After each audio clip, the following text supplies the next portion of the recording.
Yeah, man, thanks for your time. Appreciate it.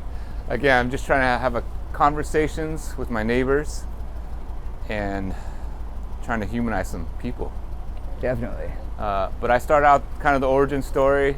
Mike, tell me about yourself. Where were you born and raised? I was born in Everette, Washington, and I pretty much stayed in Everette till about 3 years ago, until I moved out here.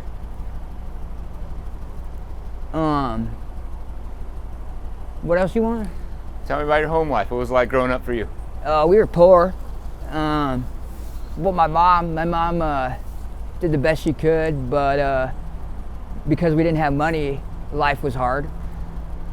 Tell me, when you say we were poor, how did you know you were poor? We had food stamps, and I didn't get allowances. I didn't get to go on vacations, and I didn't, hand-me-downs, and my mom would make the clothes. Back then, I thought it was so embarrassing that she made the clothes for me, but now I think that's so awesome.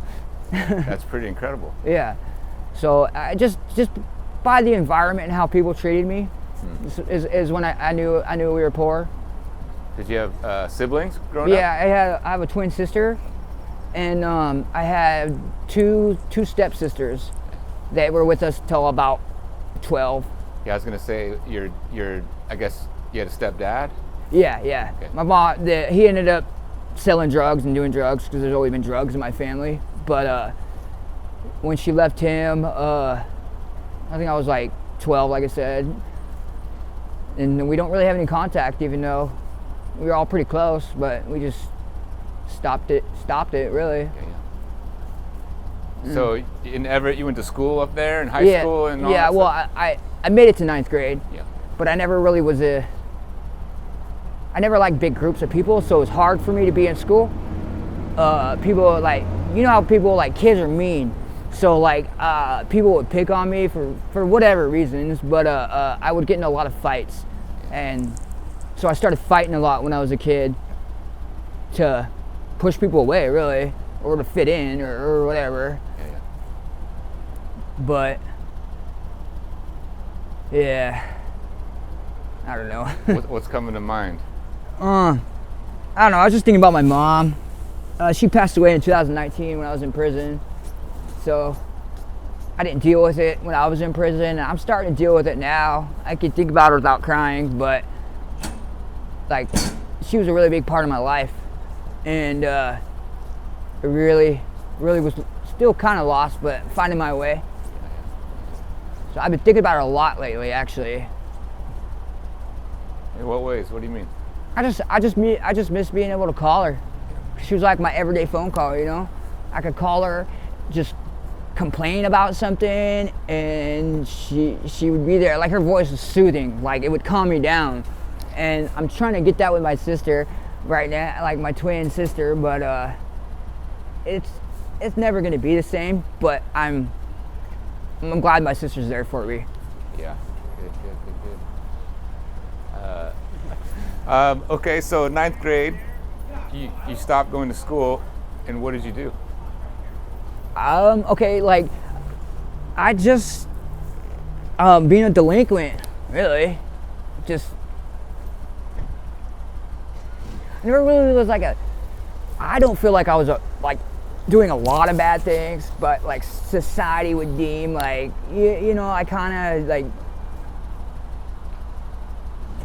of sell drugs and steal. I never really was a good thief though. I'd look at the camera and get caught, so I kind of stopped doing that. I was more into selling drugs, and but that always just you end up using again or going to prison. And when they say that, it's really true. It's kind of it's kind of funny. It's you laugh about it, but then death, institutions, and what is it? All those little cliche things, they're true. Yeah. Well, tell me about I guess that kind of introduction to drugs. You said they've always been around in your family. Yeah. When I was younger, they sold drugs, and who's they? My mom and stepdad. Okay, so you grew up in that environment. Yeah. My mom did the best she could to keep it away from us. It wasn't like a flop house. We had dinner every day. We had breakfast. We went to school. My mom actually did a really good job of keeping both of them separate. Yeah. But eventually, it always runs into itself, no matter what. Because then the neighborhood's like being mean because this person's mom told their son that my mom sells drugs or does drugs, and so like, yeah. And so you kind of, when you were in ninth grade, just adapted that. Well, I started doing drugs when I was 12. Oh yeah, tell me about that. It was the summer of 8th grade, after I got out of 8th grade. And I started smoking weed when I was 12. A week later, I was snorting lithium in a stripper in her bathroom. In 8th grade? Yeah. How did that happen? Just the people you're hanging out with. The wrong time, right place, right? Yeah, you just... Yeah, wrong time, right place. Gotcha. And I started drinking, doing drugs at that age. And yeah, just honestly, I'm not glad that I did all that shit, but I'm glad that it happened because I am who I am today. And I think I'm a good person. You know what I mean? I try to do the right thing even when no one's watching. Yeah. You know what I mean? Yeah, I mean, my personal take on drugs is like, there's illegal drugs, there's legal drugs. People cope with all kinds of stuff. Yeah. Like we all have pain, and there's, I love eating ice cream, and it's maybe not as healthy. People cope with healthy things. They're addicted to work. Yeah. It's just like working out. And it's just like, You know? Okay, so people do illegal drugs to escape their pain and to cope. And until it becomes a problem with your everyday life, then I don't think it's a problem. Yeah. There are consequences, big ones like death. Yeah. Right? That's a big one. That's a big one. And or like you said, incarceration. Yeah, There's or different hospitalized. There's different consequences, but whatever. So you're in high school, you're doing your thing, and then where does life take you in your 20s? Or even late teens, what comes up? I just honestly, like, from middle school to like 20s, I just was trying to find myself. And I've always had a problem with meeting people and becoming friends or acquaintances with people because I take friendship really seriously and a lot of people don't, I found out. And because people use drugs, people will say drugs are the reason why they just did something wrong, but drugs just make it easier for them to be a piece of shit or, be that bad actor or whatever you want to say. So like, I've always like I did drugs my whole life, and drugs didn't make me a bad person. And when I did bad things to survive, it's because I was already capable of it, but my inhibitions were taken away, so I no longer cared about how you felt. Yeah. I think you said something important. You're doing what you needed to do to survive. Yeah. And when you're in a position, anybody would do what they need to do. Yeah, you to gotta survive. Yeah.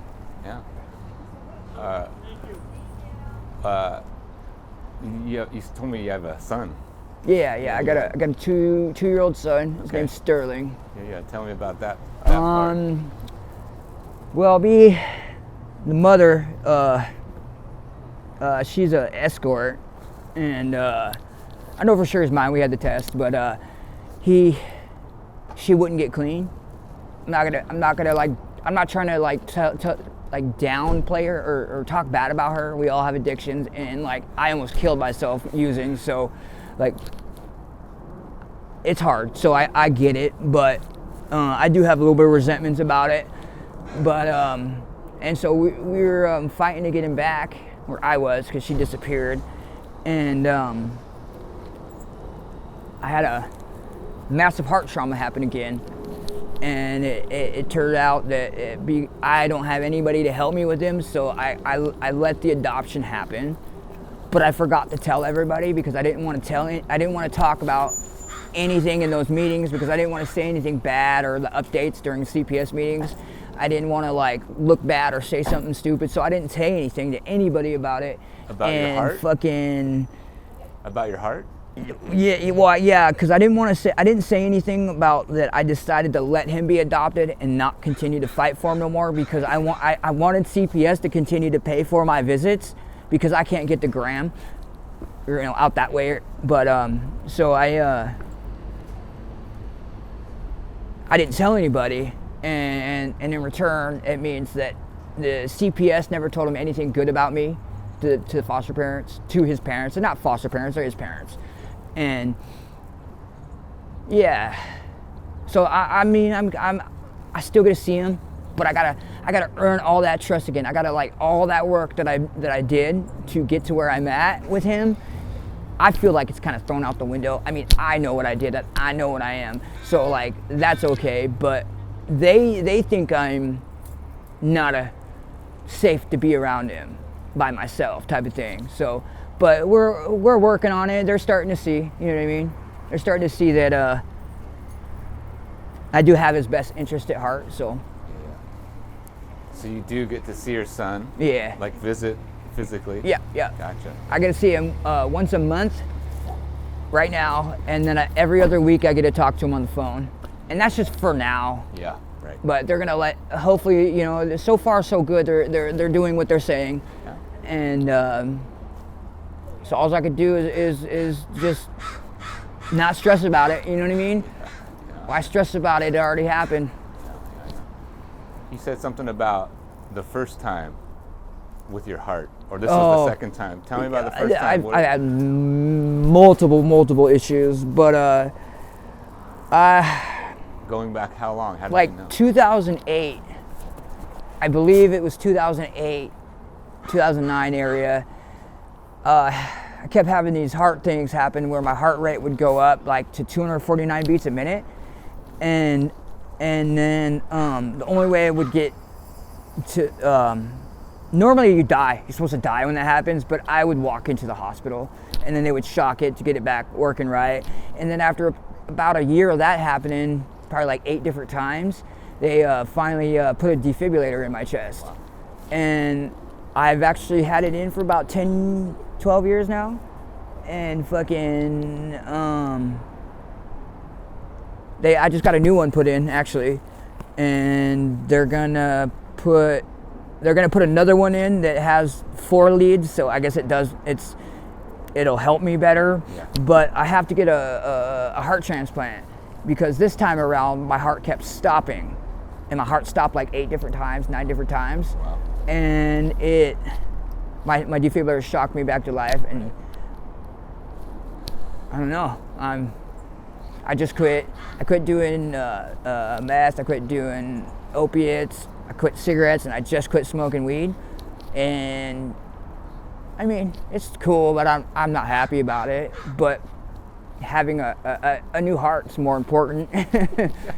So like when people say if you use you'll die, I will. You know what I mean? So yeah, there's a lot riding on. Yeah. And like my cardiologist, they're on board. They're the only reason because they have the faith in me and they see my progress is the only reason that I even got on the list. Nice. So I just got to get the other doctors to see what they see, and they're starting to. Yeah. So I guess from illegal hard drugs, how long has that been? Hey. No, you're good. From illegal hard drugs, how long have you been? How long I've been off of them? Yeah, off of those. About 9 months for meth and about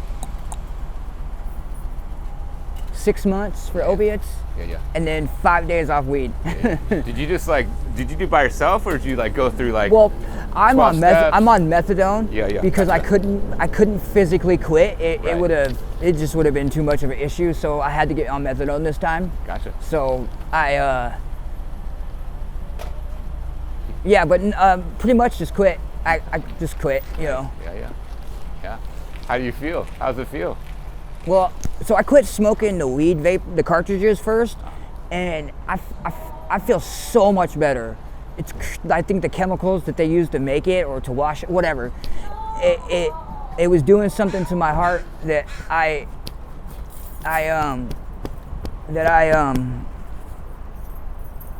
I felt like it was only working at like 20%. After I quit that and cigarettes, it feels like about 40% I'm health-wise. Yeah. And I was having trouble walking a block. Oh yeah. Like when I first got sick, I could barely take 10 steps.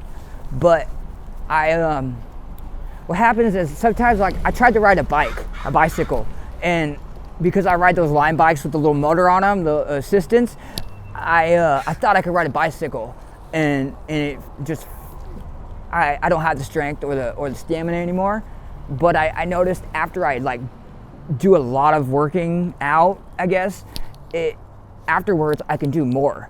Sure. And so I just learned about this program where you go in every day and you work out, you walk, work out, whatever. You push yourself a little bit more every single day, and that's supposed to be good to get your strength back. So like I'm not doing that in the hospital or the doctor's office, but I'm definitely starting to do that at home. Gotcha. Because like now I'm trying to figure out how to bide my time. Smoking weed was so easy. You just sit there and do nothing. You know what I mean? But now I'm sitting there and like I'm thinking about stuff, and so I'm teaching myself to play the piano. I want to start. I want to get my GED, even though I don't believe in any of that crap.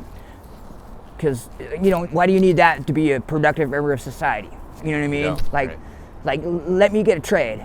Teach me a trade, and then we're in the money. But I'm thinking if I just start doing math, teaching myself math, because I'm not good at math, and sometimes the comprehension's kind of off. But I was thinking that I kind of want to teach myself something. I don't know. I kind of want to be a photographer. I kind of want to be like a journalist, but I'm thinking more of a combat photographer. And or just something in other countries, because I want to help. I want to bring light to problems and injustices and so. But after I get my health fixed, I'm studying now, but like it'll be more reality when I can actually go and do the things I need to do to get it done. You know? I think it's important that you have goals. You're already thinking about, or I have a goal. Work up to this goal. And you got this big goal here, right? But you don't want to. You can't focus on the end goal. You have it. It's there. Yeah. But you get the little goals to take the steps to get to the goal. Yeah. So you don't overwhelm yourself. And I found out that helps a lot. Yeah, man. That I can relate to that a lot. Yeah, man. Well, let's talk about. So earlier we were talking. You said you're in Section 8 housing. Yeah. So before that, were you unhoused at some points in your life, or? I've been homeless off and on for for like my 20s. How old are you now? 38. Okay. 38, I think. Yeah. And let's talk about that. The first time you became like in a tent, or I don't know, outside. How did that happen? I lost my job. The person that was letting me crash at their couch, it just, we ended up not working out, and I had to leave, and then it just started from there. I never did a whole camp thing though. How come? It's gonna get stolen. People are gonna fuck with it. You gotta stay at it. And I used to panhandle and make my money, because like I'm not really a good thief. I couldn't really steal from the stores without getting caught, so I decided to panhandle, or I would make friends with the working girls, and you take care of them, they take care of you, kind of thing, and yeah. So I don't know. I just I don't really believe in I don't like that whole trafficking thing. But they were already doing that stuff before I met them, so it's like might as well get in. I don't know. Well, maybe it comes back to that, doing what you're doing to try and survive. Yeah, just surviving. Yeah. If you don't have a home. Hey there, we're in the middle of this. Yeah. And so, what was that transition into Section 8? How'd that happen? Were you unhoused? I was staying at that motel actually, at the Oak Tree. I stayed there during COVID. I stayed there for like 2 years during COVID, and I didn't pay because I didn't. You know what I mean? I tried to pay as much as I could, but then one thing led to another where I just couldn't afford to pay it no more. But they ended up getting me to leave. They sued me for $45,000.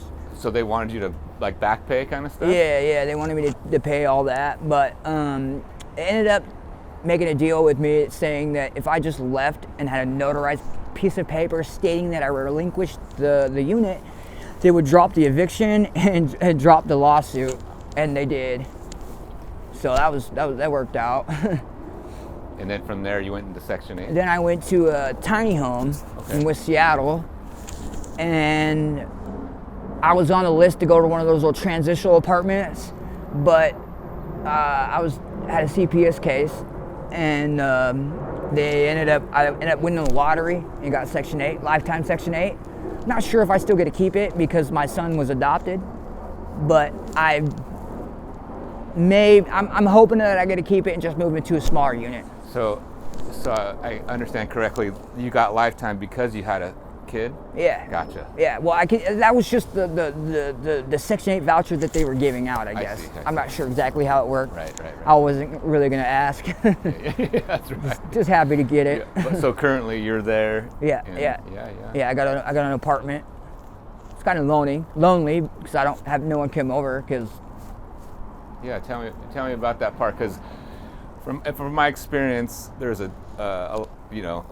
within the unhoused communities, they can be very, very tight.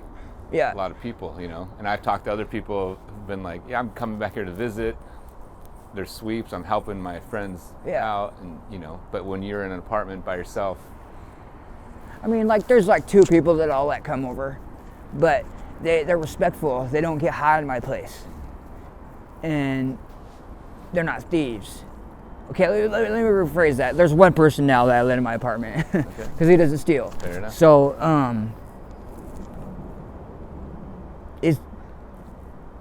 I don't know. What was your question? I mean, it's just like I think what I'm hearing is it's in a way it's been hard to adapt. Yeah. To this, living on the streets for so long, and now you're constantly moving, and you constantly got to be doing something. Yeah. So that was really hard for me to get used to. I'm not even used to it yet. I'm just tolerating it. Yeah. And having the health problem makes it even harder because I was gonna start working out. I was gonna start doing making plans to move off the grid, or off the grid as much as I could. You know what I mean? But that all got put to a halt because of my health. So I'm making plans now. I just haven't put action to them yet. Yeah. There's some things that you can do too, but you know what I mean. Like I said, good to have goals, man. Yeah, definitely. Keep your mind busy. Yeah. Mike, is there anything that you'd want to say to the people of Seattle?